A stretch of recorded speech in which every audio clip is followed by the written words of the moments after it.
아직 준비가 안 되었다고요? 그럼 함께 준비해봐요. 먼저 주변을 깨끗하게 정돈해요. 단정한 옷으로 갈아입어요. 성경책, 찬송가, 헌금을 준비해요. 누워있거나 간식을 먹지 않기로 약속해요. 다른 행동은 멈추고 예배에 집중해요. 찬양 시간에는 기쁜 마음으로 일어나서 따라해요. 성경 말씀은 함께 큰 목소리로 따라 읽어요. 설교가 끝나고 기도 후에는 큰 소리로 아멘해요. 아멘. 준비한 헌금은 따로 저금통이나 성경책에 모아두었다가 교회에 출석할 때 드려요. 예배가 끝날 때까지 경건하게 예배에 집중해요. 광고도 잘 듣고 기억해두세요. 그럼 예수님과 함께 기쁘고 행복한 예배 시간이 되기를 바라요.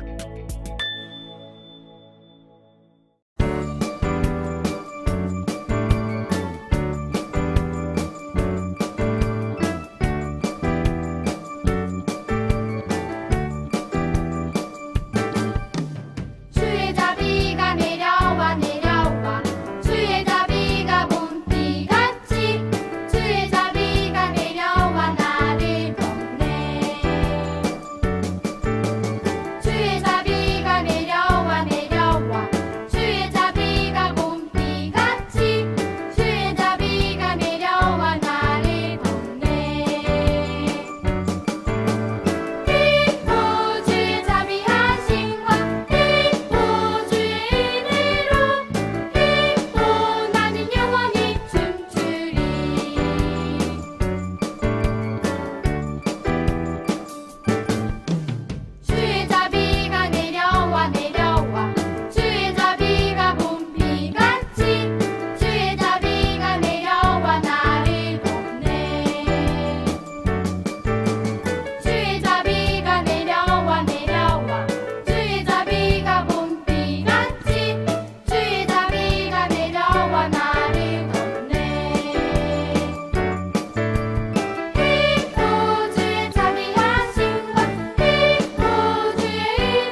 기도드리겠습니다.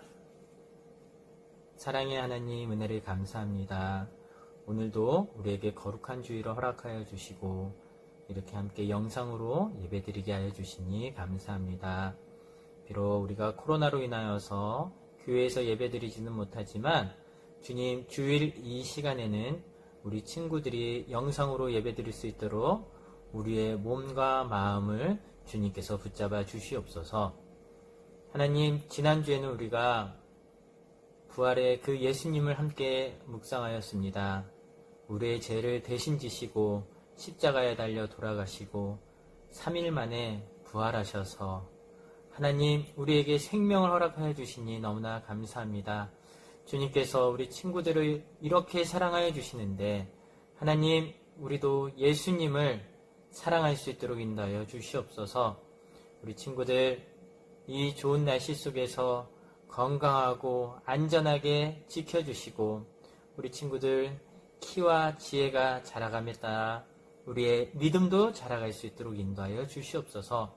이제 서영수 목사님께서 말씀을 전해주십니다. 우리 친구들 목사님 말씀에 잘 집중해서 듣게 하여 주시고 그 말씀의 뜻이 무엇인지 깨닫게 하여 주시옵소서. 모든 말씀 예수님의 이름으로 기도드렸습니다. 아멘. 두기동교회 아동부 친구들 한 주간도 잘 지냈나요? 날씨가 아주 좋은데 여러분들 요즘 어떻게 지내는지 궁금합니다. 날씨가 좋은 만큼 우리 친구들 마음속에 또 우리 생각 속에 또 여러 가지 있는 그곳에 정말 좋은 일들 또 즐거운 일들이 가득하기를 주님의 이름으로 축복합니다. 자, 오늘도 짧은 시간이지만 저하고 같이 하나님의 말씀을 함께 나누는 시간을 가지면 좋을 것 같아요. 오늘은 언제 어디서나 라는 제목으로 우리 사도행전 말씀을 가지고 함께 은혜를 나누겠습니다. 먼저 오늘의 우리가 함께 볼 주제 말씀, 외울 말씀을 함께 보겠는데요. 우리 옆에 나오는 화면을 보시고 같이 한번 읽어보겠습니다. 그 흩어진 사람들이 두루 다니며 복음의 말씀을 전할세. 사도행전 8장 4절의 말씀. 아멘.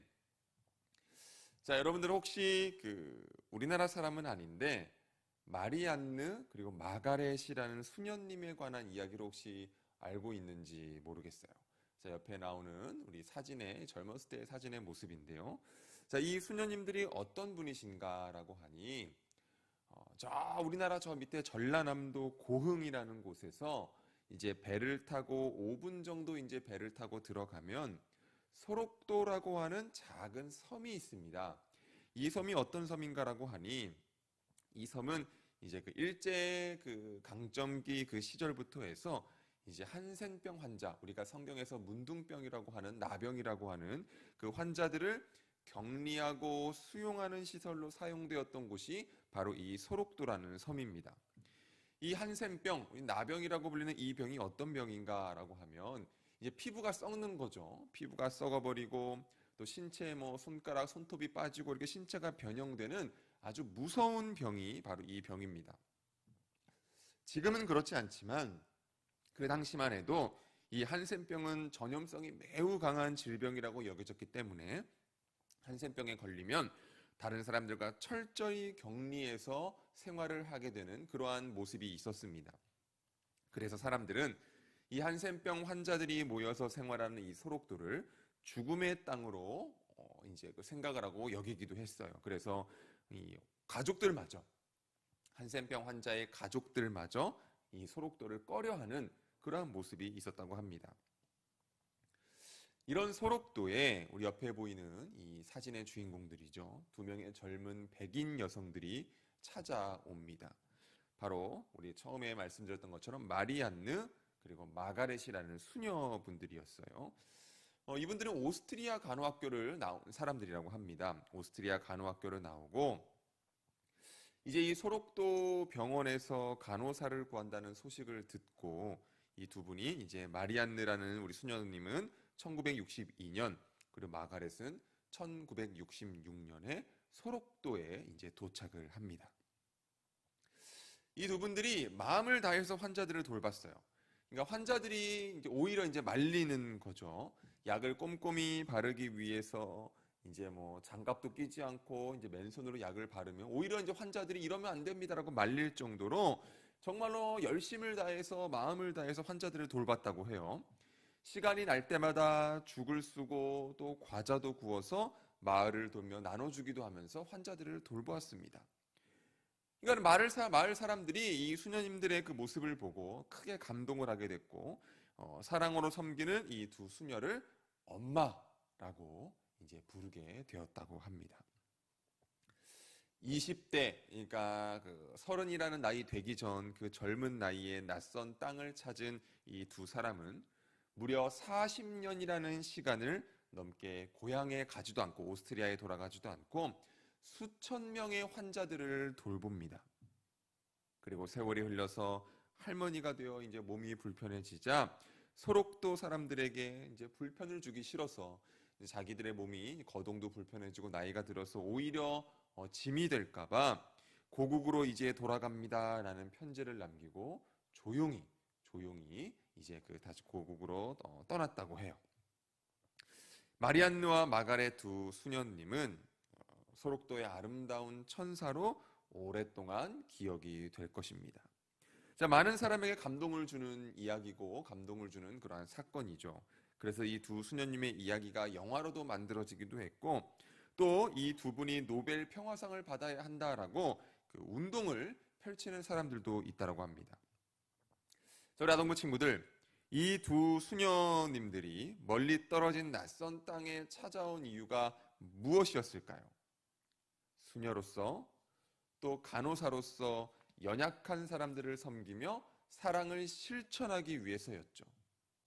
비록 말도 통하지 않는 낯선 땅, 머나먼 땅이었지만 그곳에 도움이 절실하게 필요한 사람들이 있었기 때문에 이분들이 이 소록도를 찾아간 것이죠. 그런데 우리 친구들, 두 수녀님이 고향에서 아주 멀리 떨어진 곳까지 찾아와서 사랑을 실천한 것처럼 어디서나 실천해야 할 중요한 일이 우리에게도 있는 것을 여러분들 알고 있나요? 하나님은 우리가 어디를 가든 마음과 힘을 다해 그 일에 힘쓰기를 원하십니다. 자, 우리가 어디서나 해야 할 그 일은 과연 무엇일까요? 이 질문에 대한 답이 바로 하나님의 말씀에 있습니다. 오늘 예루살렘 교회에 나타났던 이야기를 통해서 하나님은 우리에게 이렇게 말씀을 하세요. 우리 같이 한번 읽어볼까요? 어디서나 복음을 전하라. 우리 스테반 집사님의 이야기를 우리가 이제 들어서 여러분들 어느 정도 알고 있을 것 같은데요. 이 스테반 집사님이 죽음 앞에서도 용기 있게 복음을 전했죠. 그렇게 용기 있게 복음을 전하고 그러다가 이제 죽으신 후에 예수님을 믿지 않는 사람들은 예루살렘 교회 사람들을 더욱더 괴롭힙니다. 더 이제 심하게, 더욱더 악랄하게 이제 믿는 사람들을 괴롭히게 되는 건데 왜 그렇게 괴롭혔냐? 더 이상 예수님을 전하지 못하게 하려고 계속해서 이제 핍박을 한 거예요. 그래서 예수님을 전하던 사람들은 예루살렘을 떠나서 유대와 사마리아 지방으로 뿔뿔이 흩어지게 됩니다. 비록 핍박을 피해 떠나야 했지만 그들은 유대와 사마리아에서도 계속 복음을 전했어요. 예루살렘과 온 유대와 사마리아와 땅끝까지 이르러 복음을 전하라고 하신 그 예수님의 명령의 말씀이 계속해서 이들을 통해서 이루어져 간 것이죠. 자, 이러한 사람들 중에 예루살렘에서 복음을 전하던 빌립이라는 사람이 있었습니다. 빌립이라는 사람이 있었는데 빌립은 예루살렘을 떠나 사마리아 지역으로 갔습니다. 자, 이 빌립이 사마리아 지역에 가서 그곳에서도 열심히 복음을 전합니다. 성령님의 도움으로 많은 사람들이 그래서 예수님을 믿게 돼요. 그러던 어느 날 남쪽 방향으로 내려가 복음을 전하라는 하나님의 그 말씀을 듣게 되고 빌립은 사마리아를 떠나 남쪽으로 내려가게 됩니다. 남쪽으로 가는 길은 정말로 빌립이 한 번도 가보지 않은 그러한 광야의 길이었지만 빌립은 순종하여 그 길을 따라갑니다. 자, 우리 화면에 나오는 것처럼 이 광야에서 이 길을 가던 빌립이 멀리서 마차를 타고 가는 한 사람을 만나게 돼요. 자, 그 사람이 누구였는가? 에티오피아 여왕의 신하였습니다. 또 높은 자리에 있는 신하였다고 해요. 자, 성령님은 빌립에게 그 멀리 보이는 그 마차로 가까이 가라라고 명령을 하십니다. 빌립이 에티오피아 그 신하에게 갔을 때에 놀랍게도 그는 이사야의 글을, 그러니까 이사야 그 성경 말씀의 글을 읽고 있었어요. 그러니까 그가 읽는 말씀은 예수님이 사람들을 위하여 고난받고 죽으실 것에 대해서 선지자가 예언한 말씀이었습니다. 근데 예수님을 모르는 이 에디오피아의 신하는 그 말씀의 뜻을 이해하지를 못하고 있었어요.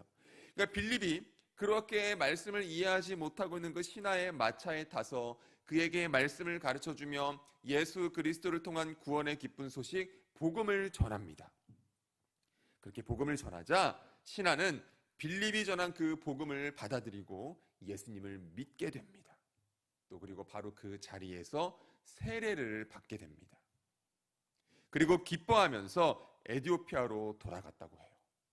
그러니까 에디오피아 신하를 구원하기 위해서 하나님이 빌립을 그곳으로 인도하신 것입니다. 이후에도 빌립은 하나님의 인도하심에 따라 여러 지역에서 복음을 전해요. 땅끝까지 복음을 전하라는 예수님의 명령에 따라서 어느 곳에 가든지 복음을 전한 것입니다. 예루살렘에서 복음을 전하던 사람들이 핍박을 피해 여러 지역으로 흩어지게 되었을 때에 아마도 많은 유대인들은 예수님에 대한 이야기가 더 이상 퍼지지 않을 거라고 여겼을지도 몰라요. 하지만 그들의 예상과 바람대로 되지 않았죠. 복음은 오히려 더 많은 지역으로 퍼져나가게 되었습니다. 그 이유가 무엇이었을까요? 옆에 나오는 화면의 말씀처럼 그 흩어진 사람들이 두루 다니며 복음을 전할세. 핍박 때문에 흩어져 있던 그 예수님의 제자들이, 핍박 때문에 어쩔 수 없이 뿔뿔이 흩어질 수밖에 없었던 그들이 가는 곳마다 열심히 복음을 전했기 때문이었습니다. 그리고 그들이 전한 복음이 시간이 흐르고 세월이 흐르고 그렇게 수많은 세월이 흐르면서 지금 우리에게도, 우리 아동부 친구들에게도 전해진 것입니다. 예수님을 반대하는 사람들의 핍박 때문에 예루살렘 교회에는 어려움이 생겼어요. 하지만 그 어려움이 오히려 기회가 되어서 예수님의 명령대로 더 많은 지역에 복음을 전하는 놀라운 일이 일어나게 되었습니다. 오늘 이 말씀을 기억하면서 여러분들에게도, 우리 아동부 친구들에게도 우리 주님께서 이렇게 전도하는, 복음을 전하는 사명을 주셨다라는 것을 기억할 수 있으면 좋겠습니다. 뿔뿔이 흩어졌지만 그 흩어진 곳에서 예수 그리스도의 그 사랑과 복음을 전했던, 당시 예수님을 사랑했던 그 믿음의 백성들, 믿음의 사람들의 모습처럼 우리 아동부도, 우리 아동부 친구들도 어디서든지 복음을 전하기 위해서, 전도하기 위해서 늘 노력하며 살아가는 친구들이 되었으면 좋겠습니다. 복음이 온 세상 땅끝까지 전해지는 위대한 일을 위해서 하나님이 우리 아동부 친구들 한 명 한 명을 부르셨습니다. 자, 그렇게 하나님께서 여러분들을 부르셨다는 것을 기억하면서 우리 마지막으로 같이 한번 외쳐보겠습니다. 우리 같이 한번 외쳐볼까요? 어디서나 복음을 전하라. 우리 한 번만 더 외쳐봅니다. 어디서나 복음을 전하라. 아멘. 기도하겠습니다. 하나님 은혜를 감사합니다. 오늘 흩어진 주의 백성, 주의 제자들, 주를 믿는 사람들이 있는 그 자리, 있는 곳에서 열심히 복음을 전하고 예수님의 사랑을 전했다고 하는 그 이야기를 들었습니다. 또 빌립이 성령의 인도하심에 따라 에디오피아 신하를 만났을 때에 예수님의 그 사랑과 복음을 전하고, 또 그래서 에디오피아 신하가 예수님을 영접했다라는 그 말씀을 또 들었습니다.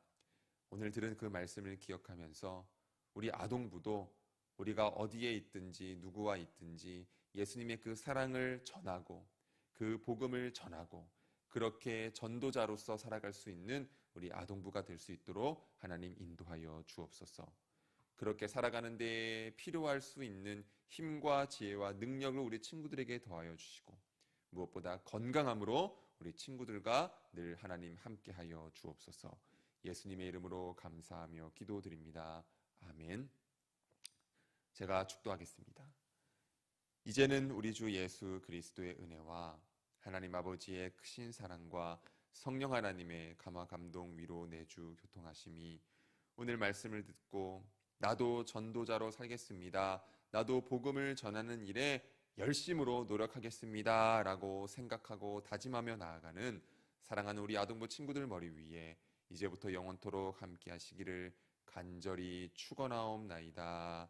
아멘. 우리 아동부 친구들에게 광고 하나 드립니다. 날씨가 많이 좋아지고 이제 5월 어린이 주일이 다가오고 있습니다. 또 학교도 여러분들 잘 나가고 있는 것 같은데요. 우리 아동부도 조금은 제한적이지만 우리가 이제 다시금 예배당에 나와서 함께 예배 드리는 것을 다시 좀 시작해 보려고 합니다.